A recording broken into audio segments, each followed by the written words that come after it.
Viewer discretion advised.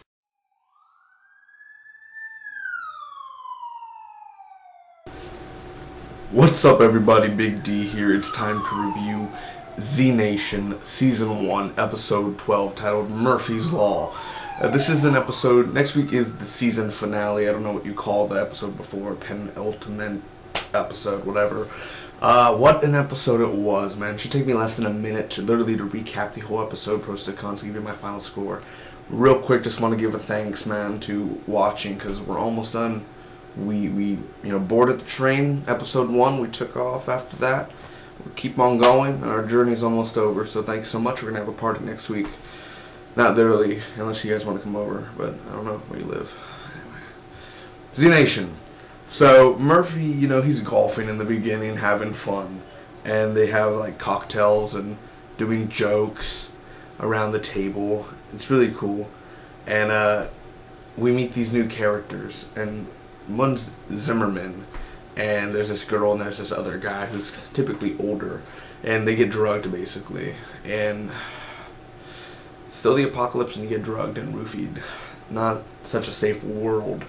So they took Murphy and they're using him to get medicine because he kept on bragging about how he could control zombies and everything and walk around them and they don't bite. All that. So it's cool because he spits in this girl's drink. That's not the cool part. But he could literally control her, like with his hand and the gun and everything. So that was really cool. So he's kind of turning like into a god, per se. So, kind of. So zombies are on Viagra. We've officially seen it all. Technically we didn't see it, but we can imagine what it is. So, a big attack, man. They go, and it's basically Roberta's group, our Survivor 10K, and all them going against Zimmerman and his guys. And it's really cool. It's cool, and Zimmerman basically commits suicide because Murphy's like, you don't deserve to be in the apocalypse. And basically, his head goes bye-bye. And, they end up leaving, so that's the episode, and Murphy is looking for a doctor. Citizen Z's trying to look for her, but she's like been missing for 2 years or something, or 2 months. So overall, what do I think about this episode overall, man? Pros to cons, start with the cons first. What did I say? Every week, new characters. Finally we get new characters. They're either bad people, or they end up dying 10 minutes later. And Zimmerman was cool in a way. He was just a jerk. He looked like a guy who watched Star Wars and was a nerd before, just like us. But he just turned bad and everything. I was a guard and everything, Really? But he's a cool character, I guess, per se. He was interesting. But still, they bring new characters and they die. And they just die. Is there a law that every apocalypse type of show or movie you have to introduce a character and 5 minutes later they die, or 20 minutes or 30 minutes later they die? Could they just not stay alive for 2 episodes at least straight? Anyway, that's just kind of a, come on now. Come on. Now, pros. The action in last night's episode, it wasn't nothing that we've seen before. Not like, oh my god, that's so big. Like the Liberty Bell crushing over zombies. Nothing that big. But still, the action was satisfiable.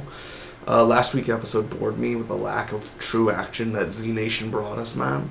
But this week really built up the tense of Murphy controlling guns and everything, and him walking past the zombies. And that leads me to my next thing. The zombies, they're on drugs, and they're on medicine, and they're ADHD and everything, and they're crazy, and they're running, and it's so freaking cool. I think that acting, there was a zombie with long hair, and he was just like doing that, walking around, and it was literally cool. I'm just saying. The camera angles and the camera work. I love how this looks like it was like made on a phone or something. That's how cool it is. It's like, it has the balls to do that. Like, we don't need high-tech cameras. We can do this type. And it's really cool. And I like how Murphy's makeup and the effects, very good. The handcrafted effects or makeup. And Murphy and the golfing and the jokes that he does. It's amazing. I like how he didn't get drugged either because, how powerful he is. So, definitely Murphy's awesome. Please stay alive next week. Please. Season 2, Murphy returns. And I like how it just has the force, the power. So cool. So, overall, it's better than last week's episode, The Sisters of Mercy. Thank God. It's better than that. It's kind of still a disappointment in the episode because we really didn't get much into the story, the progress. It's another filler. It's just a filler. Oh, they could have drove to California still, but no. There had to be somebody who comes and be like, we need medicine. We're going to use you as bait. You know, it's like, really, that's a conflict when they could just be driving to California and talk in a car for an hour. Right? So overall, I'm going to give this episode technically a 7.5 out of a 10, which equals a C. But since I'm such a nice guy, that's a professional one. But my mind, I think it deserves a B, a solid B. It's fun. It's interesting. The action's pretty cool. Doc does a couple jokes, golfing, and Murphy golfing too. I mean, it's so cool, and seeing these characters kick ass again instead of the Sisters of Mercy. So overall, where's Addie and Mac? We're probably never gonna see them again. My heart says yes, but my mind says no. Thanks so much. See you next week for the season finale. Season 2's already been confirmed if you didn't know. So yeah. May the Spock be with you always. Oh. Also, #ZNation. I forgot to put it out there. Bye.